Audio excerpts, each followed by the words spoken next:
welcome to the Great Detectives of Old Time Radio. From Kalispell, Montana, this is your host, Adam Graham. And as I should say that for the next few days, I'll be recording from Kalispell, and also with a new microphone. I left my microphone back in Boise by mistake, so I had to go down to Best Buy and pick up something so that I could go ahead and bring you these podcasts. The one I have now is a Samson Meteor mic. So I would love to hear from you how you think the quality of this one is, as opposed to the usual mic that I use. But before we do get started, I want to remind you, as you make your travel plans, remember to check JohnnyDollarAir.com first. Johnny Dollar Air is a Priceline affiliate, so you get to name your own price on hotels, rental cars, airline tickets, and even more, or choose from great published fares. Plus, part of the purchase price goes to support the Great Detectives of Old Time Radio at no additional cost to you. So remember, when making your travel plans, think JohnnyDollarAir.com first. Well, now it's time for today's episode of Yours Truly, Johnny Dollar. The original air date, October 18th, 1959, and this is The Double Identity Matter. Johnny Dollar. Well, here I am. I'm home. Huh? Who, I said I'm home from my vacation. Wow, great. Good for you. So, when are you going to come over and ask me to marry you? Oh, it's you. Well, I don't know. How about if I pop the question right now? Well, go ahead. Will you marry me, Paula? You bet your life. What, Paula? Who else? Why, you two-timing. This is Betty Lewis. Yeah, I know. Come clean with me, Johnny. Who's Paula? Oh, now, does it make any difference? Paula who, Johnny? Johnny? Oh, Smith, Jones, Brown, you pick one. You rascal, I could... You were kidding me, weren't you? Weren't you kidding me? Oh, yeah, sure, I guess so. Oh, sure, honey. With this crazy business of mine getting slugged and shot at all the time, well, you know as well as I do it wouldn't be conducive to a happy married life. Not for either of us. Yes, I know, honey, but someday... Yeah, someday. Anyhow, I'm home again for my extended vacation, so...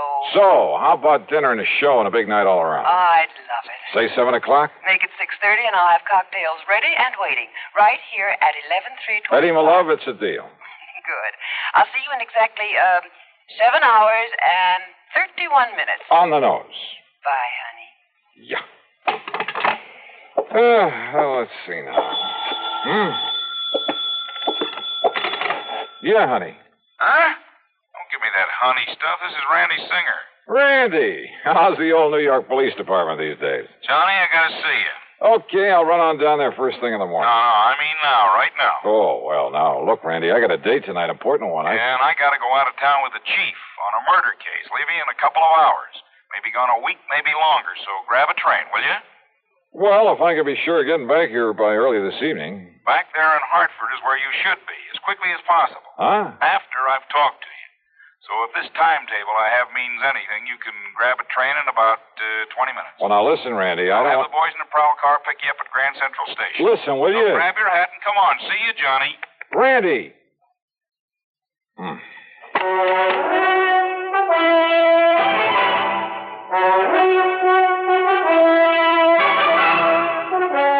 CBS Radio brings you Bob Bailey in the exciting adventures of the man with the action-packed expense account, America's fabulous freelance insurance investigator. Yours truly, Johnny Dollar.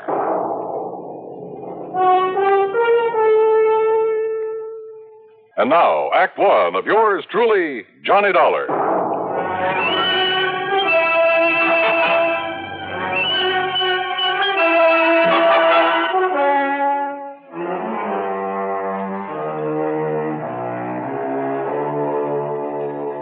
Expense account submitted by Special Investigator Johnny Dollar to the Universal Adjustment Bureau, Hartford, Connecticut. Attention, Mr. Pat McCracken.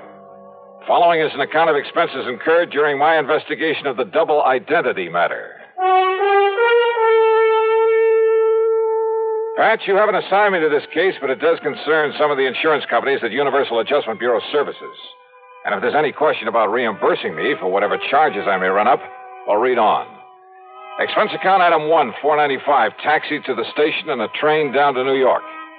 As promised, Lieutenant Randy Singer had a prowl car waiting for me at Grand Central, and a few minutes later I barged into his office in the Homicide Division of the 18th Precinct. Okay, Conroy, okay. Just go tell the chief I'll be ready to leave by the time he is. Now, go ahead. Yes, sir, Lieutenant. Sit down, Johnny. Glad you could make it. All right. Tell me one thing, Randy. Is this an insurance matter? It sure is, or rather, they are. They? Maybe you weren't called in on them, but, brother, you should have been. Here, look here. Fall 1956. John R.V. Brownfield. Lived in a small apartment over on the east side, but the old boy had a lot of money. So what happened? Somebody knock him off? His death was pronounced a suicide, overdose of sleeping pills. Yeah, happens all the time. Does it? The insurance company that paid off was Eastern Casualty and Trust. Oh? How much? $41,000. Beneficiary? His wife. He'd only been married to her a couple of months. And after she collected, well, she just sort of dropped out of sight. Ask me, a lot of those companies of yours pay off too fast. Now, what do you mean by that? Listen, September 1957. Franklin P. Ogborn died the same way. Insurance paid to his widow was $30,000. Tri-Mutual Insurance Company. Well, now, Randy, the mere fact that he also died from an overdose... Listen, will you? August 1958. Peter William Gerhardt. Same thing. His widow collected $50,000. Are you trying to say you don't think they were suicides, Randy? I'd bet my bottom dollar on it. Why? Now, here's the last one, middle of last month. William Earl Chadwick. $25,000 to the widow. I said, why? Johnny, in every case, the marriage was only a few weeks old. A good-looking young girl and a wealthy old man. Also, circumstances of death were exactly the same. Exactly. You investigate them all yourself? No, they all occurred in different precincts. So until I started digging through these files, until I realized that all these men had been married, and for only a short time, mind you, had all been married to the same girl. What? Yes, sir. You're sure of that? She used a different name every time, and we have no pictures of her, but, Johnny, according to the description by all the people who'd seen her, well, Johnny, it's one and the same gal. Okay, Randy, as long as there was insurance paid by some of the companies I work for. Right. Now, so far, I've been running this down alone on my own hook until I could really spot her. So what happens when I finally do locate this dame? I'll bite. What happens? She turns up outside my bailiwick. Also, I suddenly got to go out of town for a week, maybe longer. But you, being right there. Yeah? Right where? Hartford. That's where I've traced her to. Oh? Do you know her name? Sure do. So I'm handing it over to you, Johnny. You've done me a lot of favors over the years, so...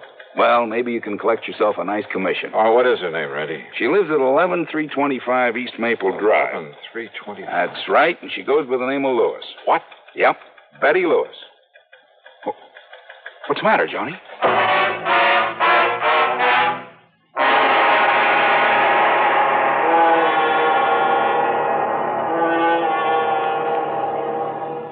Act two of yours truly, Johnny Dollar, in a moment. Are you looking for a career with a lot of bright job opportunities and a chance to be someone? Then by all means, look into professional nursing. Young women between 18 and 35 who are high school graduates in good physical condition can qualify for nurses training. There are many fascinating outlets for nurses' talents. They can work in hospitals, private homes, doctors' offices, in research, industry, or the armed forces. There's a great need for women to teach nursing, too. Women under 50 are also needed as practical nurses. Practical nurses require less training than professional nurses. They assist in hospitals and perform countless valuable services in private practice. This message is also addressed to men because there's an increasing number of men going into both professional and practical nursing. So, find out if you can qualify for a nurse's career.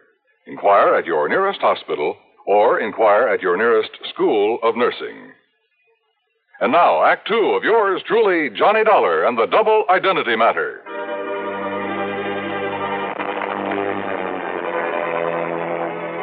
I went over the files on the so-called suicides word for word. I read and reread the descriptions of the widows.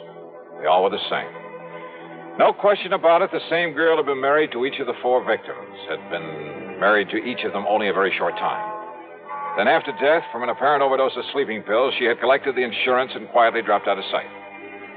But Lieutenant Randy Singer, NYPD, had tracked her down and traced her to Hartford. And according to him, according to the description, she was Betty Lewis of 11325 East Maple Drive. Betty Lewis, the girl I knew and palled around with. The girl I had a date with that very night. The one girl in the world I almost took seriously. What is it, Johnny? Do you know her? You know this girl? Yeah. That is, I think I've seen her there in Hartford, Randy. Good. Then go back there. Get next to her, Johnny. Trip her up. Make her spill the beans about these murders. Murders? Well, don't you agree she must have fed those old codgers all those sleeping pills just to collect their insurance? Kind of looks that way, doesn't it? What's the matter with you, Johnny? It's as plain as the nose on your face.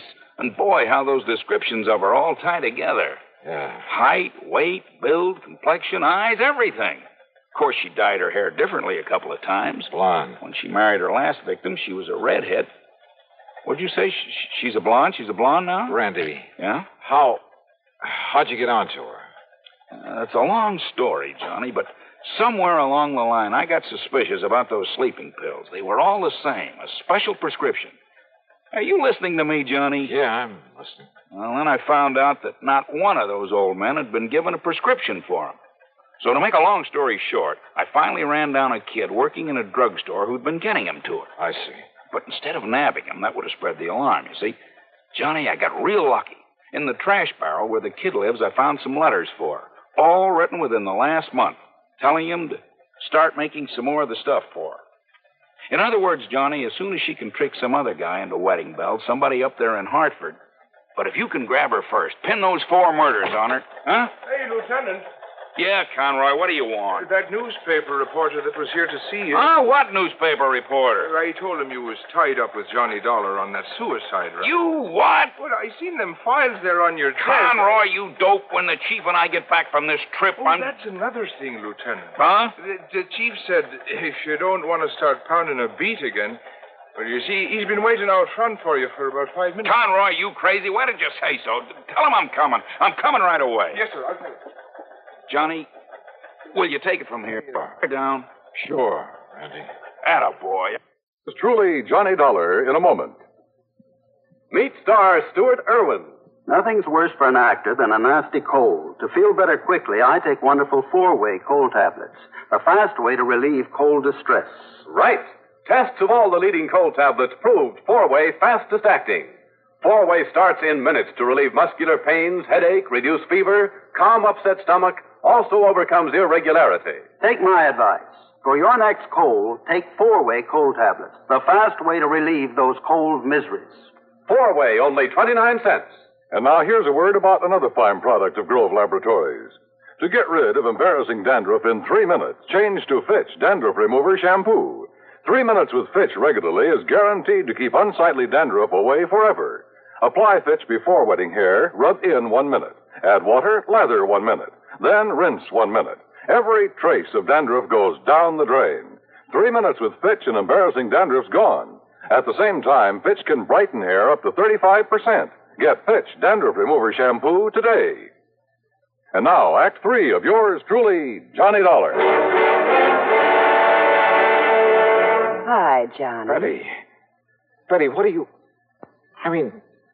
what are you doing here?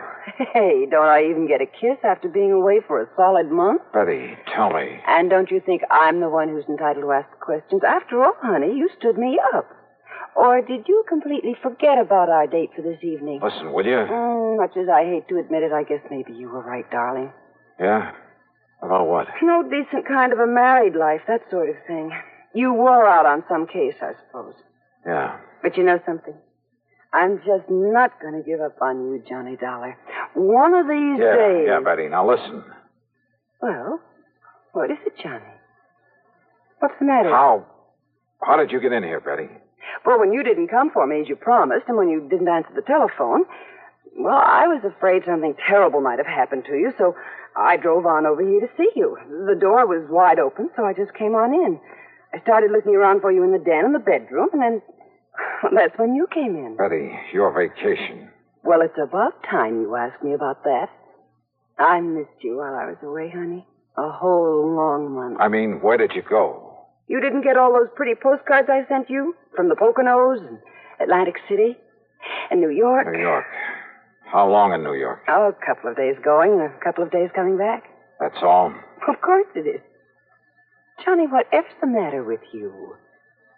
Your hair, Betty. What? What color was it before?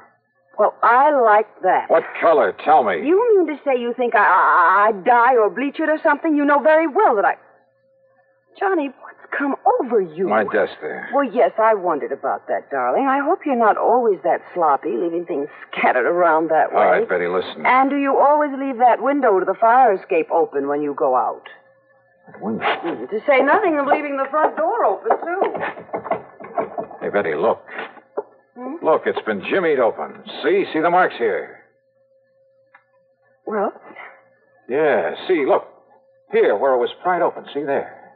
Well, it's just like my mailbox. Sure. You seem almost happy about Well, it. maybe I am. Or did you think maybe I had... Oh, only you know darn well I can't even use a can opener properly. Well, now, listen, Johnny, will you please tell me what this is all about? Why are you acting so strangely? Betty Lewis. Listen, darling, has all this big mystery anything to do with that newspaper headline I saw? Some kind of a suicide case? You don't know anything about that. So that's why you were so late. And Johnny, does it have anything to do with your window being forced open, your desk being rifled this way? Yeah, I think so. And maybe you're coming here. Maybe you scared away whoever it was. Wait a minute. What? Wait a minute.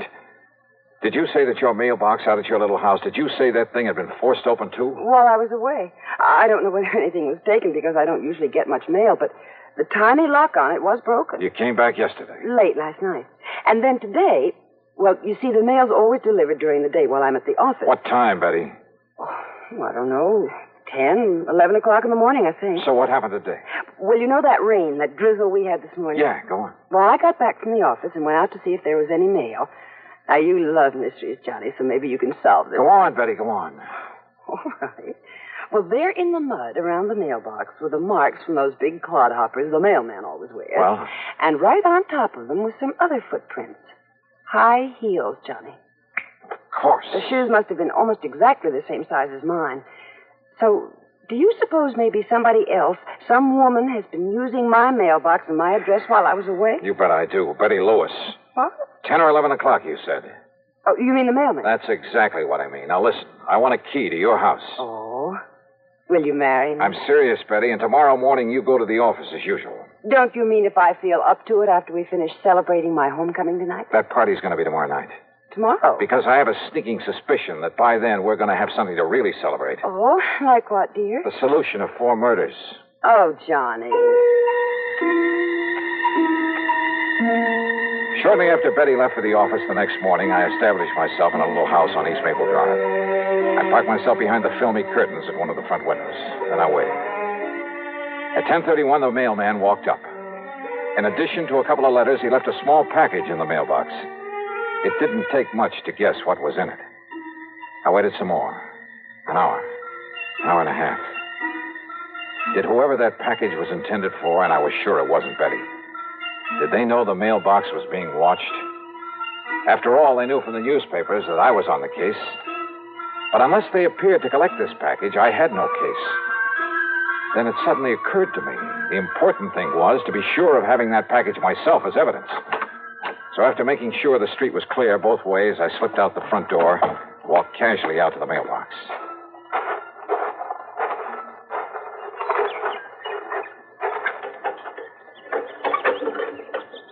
Aha.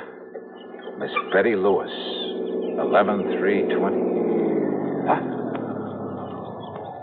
Just a minute there, you. Yes? Just what do you think you're doing poking around my mailbox that way? By golly, you do look like her. What are you talking about? The real Betty Lewis. Well, I'm Betty Lewis. Now, if you don't mind, that package you just took out of the mailbox. Sorry, miss, whatever your name is, but I need it as part of the evidence. Evidence? Yeah. That'll pin the murders of 4 husbands on you. Johnny Dog. That's right. All right. Give me that package. Oh, put that thing down, I'll lady. pull the trigger, Johnny, if you don't give me that package. Give it to me. Okay. Whatever you say. You dirty... Maybe you're a lousy shot. No, you're hurting me. Oh. Okay, now back in your car. Now listen.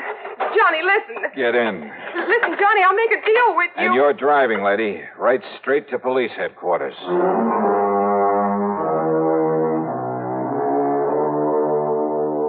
Sure, there's a lot more to be done, only by the police, both in Hartford and down in New York. But there's not much doubt about the outcome, especially since the kid who supplied the drugs broke down and said plenty.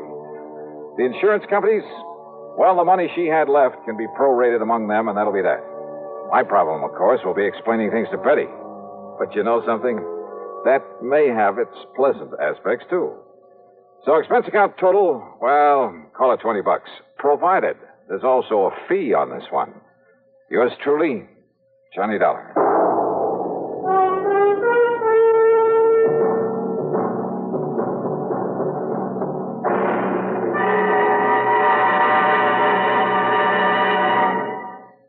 Our star will return in just a moment. Constipation is something people don't talk much about, but it can be a problem for anyone, even doctors. And when constipation occurs, it's interesting to see just what doctors consider important about a laxative they might use or recommend. Now, a majority of the doctors we heard from had this to say. A laxative should be effective, gentle, as close to natural acting as possible, and a medicine that can be used with complete confidence. Well, pleasant-tasting chocolated X-Lax is effective. Overnight, it helps you toward your normal regularity. X-Lax is gentle. Next morning, it gives you the closest thing to natural action. And that's why many doctors and millions of people use X-Lax with complete confidence. X-Lax, the laxative that helps you toward your normal regularity gently, overnight. Is X-Lax in your medicine cabinet? Now, here is our star to tell you about next week's story. Next week, the wildest bunch of crooks I ever tangled with. Join us, won't you? Yours truly, Johnny Dollar.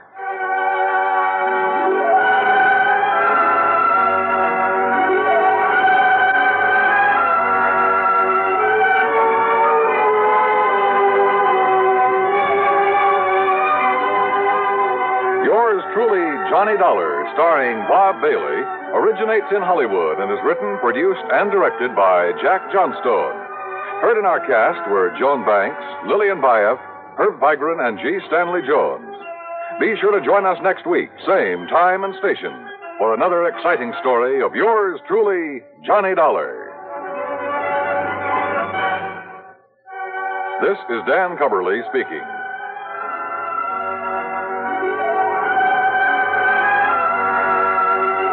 Fate stacks the cards against a jittery gamble in Suspense. Next from the CBS Radio Network.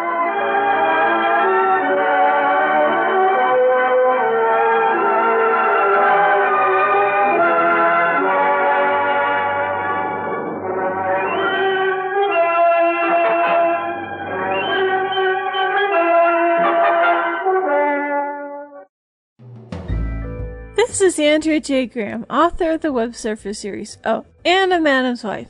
You're listening to the Great Detectives of Old Time Radio.